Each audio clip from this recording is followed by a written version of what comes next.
ಗಣಪತಿ ಶಾರದಾ ಗುರುಭ್ಯೋ ನಮಃ. ವಸುದೇವ ಸುತಂ ದೇವಂ ಕಂಸಚಾಣೂರಮರ್ದನಂ ದೇವಕಿ ಪರಮಾನಂದಂ ಕೃಷ್ಣಂ ವಂದೇ ಜಗದ್ಗುರುಂ. ಶ್ರೋತೃಗಳಿಗೆ ಶ್ರೀ ಅಳಸಿಂಗರಾಚಾರ್ಯ ವಿರಚಿತ ಶ್ರೀ ವ್ಯಾಸ ಮಹರ್ಷಿ ಪ್ರಣೀತ ಶ್ರೀಮದ್ ಭಾಗವತದ ದಶಮ ಸ್ಕಂದದಲ್ಲಿ ಅಕ್ರೂರನು ಹಸ್ತಿನಾವತಿಯಲ್ಲಿ ಪಾಂಡವರ ಯೋಗಕ್ಷೇಮವನ್ನು ವಿಚಾರಿಸಿದುದು ಎಂಬ 49ನೆಯ ಅಧ್ಯಾಯಕ್ಕೆ ಸ್ವಾಗತ. ಕೃಷ್ಣಾಜ್ಞೆಯಂತೆ ಅಕ್ರೂರನು ಒಡನೆಯೇ ಆ ಮಥುರಾ ನಗರದಿಂದ ಹಸ್ತಿನಾವತಿಗೆ ಹೊರಟು ಕುರುವಂಶದ ಪುರಾತನ ರಾಜರ ಕೀರ್ತಿಯನ್ನು ಸೂಚಿಸುವಂತೆ ಅನೇಕ ದೇವಾಲಯಗಳಿಂದಲೂ ಬ್ರಾಹ್ಮಣರ ಅಗ್ರಹಾರಗಳಿಂದಲೂ ಶೋಭಿತವಾದ ಹಸ್ತಿನಾವತಿಗೆ ಬಂದನು. ಅಲ್ಲಿ ಮೊದಲು ಕುರುಪಿತಾಮಹನಾದ ಭೀಷ್ಮನನ್ನು, ಧೃತರಾಷ್ಟ್ರನನ್ನು, ವಿದುರನನ್ನು, ಕುಂತಿ ದೇವಿಯನ್ನು ಕಂಡು ನಮಸ್ಕರಿಸಿ ಅವರ ಕ್ಷೇಮ ಲಾಭಗಳನ್ನು ವಿಚಾರಿಸಿದನು. ಆಮೇಲೆ ಕ್ರಮವಾಗಿ ಅಲ್ಲಿ ತನಗೆ ಪರಿಚಿತರಾದ ಬಾಹ್ಲಿಕ, ಸೋಮದತ್ತ, ದ್ರೋಣ, ಕೃಪ, ಅಶ್ವತ್ಥಾಮ, ಕರ್ಣ, ದುರ್ಯೋಧನಾದಿಗಳನ್ನು, ಪಾಂಡವರನ್ನು, ಇನ್ನೂ ತನಗೆ ಆಪ್ತರಾದವರನ್ನು ನೋಡಿ ಅವರ ಕುಶಲ ಪ್ರಶ್ನವನ್ನು ಮಾಡಿ ಅವರು ತಮ್ಮ ತಮ್ಮ ಬಂಧುಮಿತ್ರರ ವಿಷಯವಾಗಿ ಕೇಳಿದ ಕುಶಲ ವಾರ್ತೆಗಳನ್ನು ಅವರವರಿಗೆ ತಿಳಿಸಿದನು. ವಾರ್ಧಕ್ಯದಿಂದ ಅರಳು ಮರಳಾಗಿ ಚಂಚಲ ಬುದ್ಧಿಯುಳ್ಳ ಧೃತರಾಷ್ಟ್ರನು ದುಷ್ಟರಾದ ತನ್ನ ಮಕ್ಕಳ ಮೇಲಿನ ಮೋಹದಿಂದಲೂ ಕರ್ಣ, ಶಕುನಿ ಮೊದಲಾದವರ ದುರ್ಬೋಧನೆಯಿಂದಲೂ ಪಾಂಡವರನ್ನು ಹೇಗೆ ಕಾಣುತ್ತಿರುವನೋ ಎಂಬುದನ್ನು ಚೆನ್ನಾಗಿ ತಿಳಿಯಬೇಕೆಂಬ ಉದ್ದೇಶದಿಂದ ಅಲ್ಲಿಯೇ ಕೆಲವು ತಿಂಗಳವರೆಗೆ ವಾಸ ಮಾಡುತ್ತಿದ್ದನು.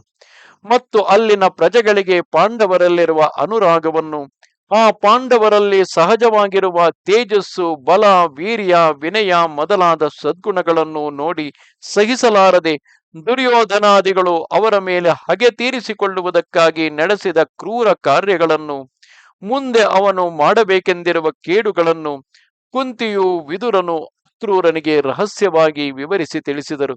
ಆಗ ಕುಂತಿಯು ತನ್ನ ತಮ್ಮನಾದ ಅಕ್ರೂರನನ್ನು ಕಂಡೊಡನೆ ತವರು ಮನೆಯನ್ನು ನೆನೆಸಿಕೊಂಡು ಕಣ್ಣೀರು ಬಿಡುತ್ತಾ, ಸೌಮ್ಯ, ಅಕ್ರೂರ, ನನ್ನ ತಾಯಿ ತಂದೆಗಳು, ನನ್ನ ಸಹೋದರರು, ಸಹೋದರಿಯರು, ಅವರ ಮಕ್ಕಳು, ಸಹೋದರ ಪತ್ನಿಯರು ನನ್ನನ್ನು ನೆನಪಿನಲ್ಲಿ ಇಟ್ಟಿರುವರೆ. ಭಕ್ತವತ್ಸಲನಾದ ಮತ್ತು ನನ್ನ ಅಣ್ಣನ ಮಗನಾದ ಕೃಷ್ಣನು, ಬಲರಾಮನು ತಮ್ಮ ಅತ್ತೆಯ ಮಕ್ಕಳಾದ ಪಾಂಡವರನ್ನು ನೆನಪಿನಲ್ಲಿ ಇಟ್ಟಿರುವರಷ್ಟೇ.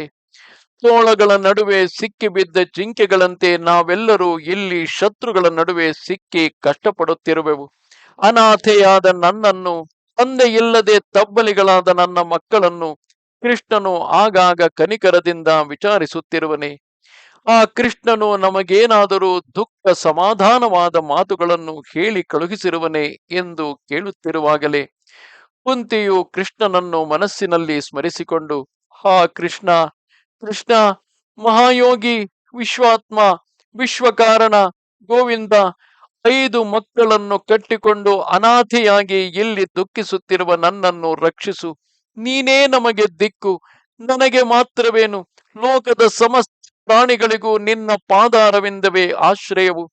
ಮೃತ್ಯು ರೂಪವಾದ ಸಂಸಾರ ಪಾಶದಲ್ಲಿ ಸಿಕ್ಕಿ ನರಳುತ್ತಿರುವ ಪ್ರಾಣಗಳಿಗೆ ಸರ್ವೇಶ್ವರನಾದ ನಿನ್ನ ಪಾದಾರವಿಂದಗಳಲ್ಲದೆ ಬೇರೆ ಯಾವುದು ತಾನೇ ಆ ಕಷ್ಟವನ್ನು ತಪ್ಪಿಸಿ ಉತ್ತಮ ಪುರುಷಾರ್ಥವಾದ ಅಪವರ್ಗವನ್ನು ಕೈಗೂಡಿಸಬಹುದು. ಓ ಶುದ್ಧಾತ್ಮ, ಪರಬ್ರಹ್ಮ, ಯೋಗೇಶ್ವರ, ಯೋಗ ಸ್ವರೂಪ ಕೃಷ್ಣ, ನಿನಗೆ ನಮಸ್ಕಾರವು. ಶರಣಾಗತೆಯಾದ ನನ್ನನ್ನು ರಕ್ಷಿಸು ಎಂದು ಜಗದೀಶ್ವರನಾದ ಆ ಕೃಷ್ಣನನ್ನು ಮನಸ್ಸಿನಲ್ಲಿ ಸ್ಮರಿಸಿಕೊಂಡ ಹಾಗೆಲ್ಲ ದುಃಖವನ್ನು ತಡೆಯಲಾರದೆ ರೋಧಿಸತೊಡಗಿದಳು. ಅದನ್ನು ನೋಡಿ ಅಕ್ರೂರನು, ವಿದುರನು ಅವಳ ದುಃಖಕ್ಕೆ ತಾವು ಸಮಭಾಗಿಗಳಾಗಿ ಅವಳನ್ನು ಸಮಾಧಾನಪಡಿಸುತ್ತಾ, ಅಮ್ಮ, ಅಳಬೇಡ. ಧರ್ಮಾದಿ ದೇವತೆಗಳ ಅನುಗ್ರಹದಿಂದ ಅವರಿಗೆ ಮಕ್ಕಳಾಗಿ ಜನಿಸಿರುವ ನಿನ್ನ ಪುತ್ರರನ್ನು ಆ ದೇವತೆಗಳಾದರೂ ಕಾಪಾಡದೇ ಇರುವರೆ.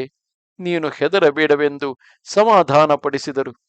ಆಮೇಲೆ ಅಕ್ರೂರನು ಅಲ್ಲಿನ ಸ್ಥಿತಿಗತಿಗಳೆಲ್ಲವನ್ನು ಚೆನ್ನಾಗಿ ಮನಸ್ಸಿಗೆ ತಿಳಿದುಕೊಂಡು ಅಲ್ಲಿಂದ ಹೊರಡುವ ಸಂದರ್ಭದಲ್ಲಿ ತನ್ನ ಮಕ್ಕಳ ಮೇಲಿನ ಅಭಿಮಾನದಿಂದ ಪಾಂಡವರ ವಿಷಯದಲ್ಲಿ ವಿಷಮ ಬುದ್ಧಿಯನ್ನೇ ತೋರಿಸುತ್ತಿರುವ ಧೃತರಾಷ್ಟ್ರನಿಗೆ ಅವನ ಬಂಧುಗಳು ಮತ್ತು ಕೃಷ್ಣನು ಹೇಳಿ ಕಳುಹಿಸಿರುವ ಹಿತವಾದಗಳನ್ನು ತಿಳಿಸುವುದಕ್ಕಾಗಿ ತಿರುಗಿ ಅವನ ಬಳಿಗೆ ಬಂದನು. ಇಷ್ಟ ಬಂಧುಗಳೆಲ್ಲರೂ ನೆರೆದಿರುವಾಗ ಆ ಧೃತರಾಷ್ಟ್ರನನ್ನು ಕುರಿತು ಹೀಗೆಂದು ಹೇಳುವನು. ಓ ಕುರುರಾಜ ಧೃತರಾಷ್ಟ್ರ, ನೀನು ಹುಟ್ಟು ಕುರುಡನಾದುದರಿಂದ ಮೊದಲು ನಿನ್ನ ತಮ್ಮನಾದ ಪಾಂಡುವೆ ಈ ರಾಜ್ಯಕ್ಕೆ ಅಧಿಕಾರಿಯಾದನು. ಆತನು ಕಾಲಾಧೀನನಾದುದರಿಂದ ತಿರುಗಿ ನಿನ್ನನ್ನೇ ಸಿಂಹಾಸನದಲ್ಲಿ ತಂದು ಕೊಳ್ಳಿರಿಸಬೇಕಾಯಿತು. ಈಗ ನೀನು ಕುರುರಾಜರ ಸಿಂಹಾಸನವನ್ನು ಏರಿರುವೆ.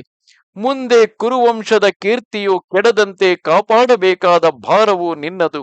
ಆದುದರಿಂದ ಭೂಮಿಯನ್ನು ಧರ್ಮದಿಂದ ಪಾಲಿಸು. ನಿನ್ನ ಗುಣಗಳಿಂದ ಪ್ರಜೆಗಳನ್ನು ಸಂತೋಷಗೊಳಿಸು. ನಿನ್ನ ಬಂಧುವರ್ಗವೆಲ್ಲವನ್ನು ಸಮದೃಷ್ಟಿಯಿಂದ ನೋಡು. ಇದರಿಂದ ಮುಂದೆ ನೀನು ಕೀರ್ತಿಯನ್ನು ಶ್ರೇಯಸ್ಸನ್ನು ಹೊಂದುವೆ. ಹಾಗಿಲ್ಲದೆ ಇದಕ್ಕೆ ವ್ಯತಿರಿಕ್ತವಾಗಿ ನಡೆದರೆ ಲೋಕಾಪವಾದಕ್ಕೊಳಗಾಗಿ ಕೊನೆಗೆ ನರಕದಲ್ಲಿಯೂ ಬೀಳುವೆ. ಆದುದರಿಂದ ಮುಖ್ಯವಾಗಿ ನೀನು ನಿನ್ನ ಮಕ್ಕಳನ್ನು ಪಾಂಡವರನ್ನು ಸಮಬುದ್ಧಿಯಿಂದ ನೋಡುತ್ತಿರಬೇಕು. ಸ್ವಂತ ಮಕ್ಕಳಿಗೆ ಸಮಾನವಾಗಿ ಇತರರ ಮಕ್ಕಳನ್ನು ನೋಡುವುದಕ್ಕಾದೀತೆ ಎಂದು ನೀನು ಹೇಳಬಹುದು.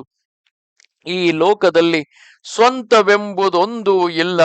ನಮ್ಮ ದೇಹವೇ ನಮ್ಮೊಡನೆ ಬರಲಾರದಿರುವಾಗ ಇನ್ನು ಮನೆ ಮಂದಿ ಮಕ್ಕಳನ್ನು ಸ್ವಂತವೆಂದು ನಂಬುವುದು ಹೇಗೆ? ಈ ಪ್ರಪಂಚದಲ್ಲಿ ಒಬ್ಬನಿಗೆ ಇನ್ನೊಬ್ಬನೊಡನೆ ಎಡಬಿಡದ ಸಂಬಂಧವೆಂಬುದೇ ಸುಳ್ಳು. ಮನುಷ್ಯನು ಹುಟ್ಟುವಾಗಲೂ ತಾನೊಬ್ಬನೇ ಹುಟ್ಟುವನು, ಸಾಯುವಾಗಲೂ ತಾನೊಬ್ಬನೇ ಸಾಯುವನು. ಪುಣ್ಯ ಪಾಪಗಳ ಫಲವನ್ನು ಅನುಭವಿಸುವಾಗಲೂ ತಾನೊಬ್ಬನೇ ಅನುಭವಿಸುವನು. ಹೊಟ್ಟೆಯಲ್ಲಿ ಹುಟ್ಟಿದ ಮಕ್ಕಳಾದರೇನು, ಕೈ ಹಿಡಿದ ಹೆಂಡತಿಯಾದರೇನು, ಸಾಯುವಾಗ ಯಾರೂ ತನ್ನೊಡನೆ ಸಾಯುವರಿಲ್ಲ. ಮನುಷ್ಯನು ತನ್ನ ಹೆಂಡಿರು ಮಕ್ಕಳನ್ನು ಪೋಷಿಸಬೇಕೆಂಬ ನೇಮವನ್ನಿಟ್ಟುಕೊಂಡು ತಿಳುವಳಿಕೆಯಿಲ್ಲದೆ ಎಷ್ಟು ಅಧರ್ಮಗಳನ್ನು ಮಾಡಿ ಗಳಿಸಿದ ಹಣವನ್ನು ಕಿತ್ತು ತಿನ್ನುವುದಕ್ಕಾಗಿ ಮಕ್ಕಳೇ ಹೊರತು ಬೇರೆಯಲ್ಲ. ದೊಡ್ಡ ಮೀನುಗಳಿಗೆ ಜೀವನಾಧಾರವಾದ ನೀರನ್ನು ಮರಿ ಮೀನುಗಳು ಕುಡಿದು ಬಿಡುವಂತೆ ತಂದೆಯ ಹಣವನ್ನು ಕಿತ್ತು ತಿನ್ನುವುದೇ ಮಕ್ಕಳ ಕೆಲಸವು. ಆದುದರಿಂದ ಮಕ್ಕಳನ್ನು ಒಂದು ವಿಧದಿಂದ ಶತ್ರುಗಳೆಂದೇ ಹೇಳಬಹುದು. ಮನುಷ್ಯನು ಮೂಢ ಬುದ್ಧಿಯುಳ್ಳವನಾಗಿ ತನ್ನದೆಂಬ ಮಮತೆಯಿಂದ ಯಾವ ಪ್ರಾಣಗಳನ್ನು, ಧನವನ್ನು, ಹೆಂಡಿರು ಮಕ್ಕಳನ್ನು ಅಕ್ಕರೆಯಿಂದ ಪೋಷಿಸುತ್ತಿರುವನೋ ಅವೆಲ್ಲವೂ ಮಧ್ಯ ಕಾಲದಲ್ಲಿ, ಎಂದರೆ ತಮ್ಮಿಂದ ಅವನು ಅನುಭವಿಸಬೇಕಾದ ಸುಖವನ್ನು ಪೂರ್ಣವಾಗಿ ಅನುಭವಿಸುವುದಕ್ಕೆ ಮೊದಲೇ ಬಿಟ್ಟು ಹೋಗುವವು. ಇವೆಲ್ಲವನ್ನು ಪೋಷಿಸುವುದಕ್ಕಾಗಿ ಮಾಡಬಾರದ ಅಧರ್ಮಗಳನ್ನು ಮಾಡಿ ಅದರಿಂದ ಪಾಪವನ್ನು ಕಟ್ಟಿಕೊಳ್ಳುವುದೊಂದೇ ಅವನಿಗೆ ಲಾಭವಲ್ಲದೆ ಬೇರೆಯಲ್ಲ. ಕೊನೆಗೆ ಅವನು ಆ ಪಾಪದಿಂದ ಅಂಧ ತಮಸ್ಸಿನಲ್ಲಿ ಮುಳುಗಬೇಕಾಗುವುದು. ಆದುದರಿಂದ ಓ ರಾಜ, ನೀನು ಈ ನಿನ್ನ ದೇಹವನ್ನಾಗಲಿ ದೇಹ ಸಂಬಂಧಿಗಳನ್ನಾಗಲಿ ಕನಸಿನ ಕೋರಿಕೆಗಳೆಂದೇ ತಿಳಿ. ಇದೊಂದರಲ್ಲಿಯೂ ತನ್ನದೆಂಬ ಮಮತೆಯನ್ನು ಇಡಬೇಡ. ಸರ್ವ ಸಮನಾಗಿ ವರ್ತಿಸು. ರಾಗದ್ವೇಷಾದಿಗಳನ್ನು ಬಿಟ್ಟು ಸ್ವಬುದ್ಧಿಯಿಂದ ನಿನ್ನ ಮನಸ್ಸನ್ನು ನಿಗ್ರಹಿಸಿ ಶಾಂತ ಚಿತ್ತನಾಗಿರು ಎಂದನು. ಧೃತರಾಷ್ಟ್ರನು ಕ್ರೂರನ ಬುದ್ಧಿವಾದಗಳನ್ನು ಕೇಳಿ ಸಂತೋಷಪಟ್ಟು, ಓ ದಾನಪತಿ, ನಿನ್ನ ಬುದ್ಧಿವಾದಕ್ಕೆ ನಾನು ಕೃತಜ್ಞನಾಗಿರುವೆನು. ಆದರೇನು, ನೀನು ನನ್ನ ಶ್ರೇಯಸ್ಸಿಗಾಗಿ ಹೇಳಿದ ಈ ಬುದ್ಧಿವಾದಗಳು ಮನುಷ್ಯನಿಗೆ ಅಮೃತವು ಲಭಿಸಿದಂತೆ ಎಷ್ಟೆಷ್ಟು ಕೇಳುತ್ತಿದ್ದರೂ ತೃಪ್ತಿಯಿಲ್ಲದೆ ಆಸೆಯನ್ನು ಹೆಚ್ಚಿಸುತ್ತಿರುವವು. ನಿನ್ನ ವಾಕ್ಕುಗಳು ಪರಮ ಶ್ರೇಯಸ್ಕರವೆಂಬುದರಲ್ಲಿ ಸಂದೇಹವಿಲ್ಲ. ಈ ನಿನ್ನ ಬುದ್ಧಿವಾದಗಳು ಮಧುರವಾಗಿಯೂ ಹಿತವಾಗಿಯೂ ಇದ್ದರೂ ಪುತ್ರ ಮೋಹದಿಂದ ಮಿಂಚಿನಂತೆ ಚಂಚಲವಾದ ನನ್ನ ಮನಸ್ಸಿನಲ್ಲಿ ಅವು ಸ್ಥಿರವಾಗಿ ನಿಲ್ಲುವಂತೆ ತೋರಲಿಲ್ಲ. ಆ ಜ್ಞಾನವಿದ್ದ ಮೇಲೆ ನಿನ್ನ ಮನಸ್ಸನ್ನು ನೀನೇ ನಿಗ್ರಹಿಸಬಾರದೆ ಎಂದರೆ ಈಶ್ವರ ಸಂಕಲ್ಪವನ್ನು ಮೀರಲು ಯಾರಿಗೆ ತಾನೇ ಸಾಧ್ಯವು? ಭೂಭಾರ ಪರಿಹಾರಾರ್ಥವಾಗಿ ಯದುಕುಲದಲ್ಲಿ ಅವತರಿಸಿರುವ ಆ ಶ್ರೀಕೃಷ್ಣನ ಸಂಕಲ್ಪವೇ ಹೀಗಿರುವುದೆಂದೆಣಿಸುವೆನು. ಅವನು ನನ್ನನ್ನು ಈ ಸ್ಥಿತಿಯಲ್ಲಿ ಇರಿಸಿರುವಾಗ ನಾನು ಅದಕ್ಕೆ ವ್ಯತಿರಿಕ್ತವಾಗಿ ನಡೆಯಬಲ್ಲೆನೆ? ಯಾವನು ಬೇರೊಬ್ಬರಿಗೆ ದುರೂಹ್ಯವಾದ ತನ್ನ ಮಾಯೆಯಿಂದ ಈ ಪ್ರಪಂಚವನ್ನು ಸೃಷ್ಟಿಸಿ ತಾನು ಅದರಲ್ಲಿ ಅಂತರಾತ್ಮನಾಗಿದ್ದು ಬ್ರಹ್ಮಾದಿಗಳಿಗೂ ಆಯಾ ಗುಣಕ್ಕೆ ತಕ್ಕ ಕಾರ್ಯವನ್ನು ವಿಭಾಗಿಸಿಕೊಟ್ಟು ಬೇರೆ ಯಾರಿಗೂ ಗೋಚರವಲ್ಲದ ತನ್ನ ಲೀಲೆಯಿಂದ ಸಂಸಾರ ಚಕ್ರವನ್ನು ಸುತ್ತಿಸುತ್ತಿರುವನು, ಆ ಪರಮೇಶ್ವರನಿಗೆ ನಮಸ್ಕಾರವು. ಅಕ್ರೂರ, ಆ ಕೃಷ್ಣನು ನನ್ನ ಬುದ್ಧಿಯನ್ನು ಹೇಗೆ ಪ್ರೇರಿಸುವನೋ ಹಾಗೆ ನಡೆಯಲಿ, ನನ್ನ ಯತ್ನವೇನಿದೆ ಎಂದನು. ಓ ಪರೀಕ್ಷಿತ್ ರಾಜ, ಹೀಗೆ ಧೃತರಾಷ್ಟ್ರನ ಮಾತಿನಿಂದ ಅಕ್ರೂರನು ಅವನ ಮನೋಭಿಪ್ರಾಯವನ್ನು ತಿಳಿದುಕೊಂಡು ಹೊರಡುವಾಗ ಅಲ್ಲಿ ತನ್ನ ಇಷ್ಟ ಮಿತ್ರರನ್ನು ಮತ್ತೊಮ್ಮೆ ನೋಡಿ ಅವರ ಅನುಮತಿಯನ್ನು ಪಡೆದು ಮಧುರಾಪುರಿಗೆ ಹಿಂತಿರುಗಿ ಬಂದನು. ಕೃಷ್ಣನು ತನ್ನನ್ನು ಯಾವ ಉದ್ದೇಶದಿಂದ ಹಸ್ತಿನಾವತಿಗೆ ಕಳುಹಿಸಿದ್ದನು ಅದರಂತೆ ಪಾಂಡವರ ವಿಷಯದಲ್ಲಿ ಧೃತರಾಷ್ಟ್ರನು ನಡೆದುಕೊಳ್ಳುತ್ತಿರುವ ರೀತಿಯೆಲ್ಲವನ್ನು ಬಲರಾಮ ಕೃಷ್ಣರ ಮುಂದೆ ವಿವರಿಸಿ ಹೇಳಿದನು. ಇದು 49ನೆಯ ಅಧ್ಯಾಯವು. ಇಲ್ಲಿಗೆ ದಶಮ ಸ್ಕಂದದಲ್ಲಿ ಪೂರ್ವಾರ್ಧವು. ಶ್ರೀ ಕೃಷ್ಣಾಯ ಪರಬ್ರಹ್ಮಣೇ ನಮಃ.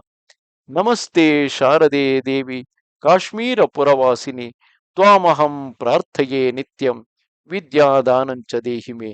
ನಮಸ್ಕಾರ.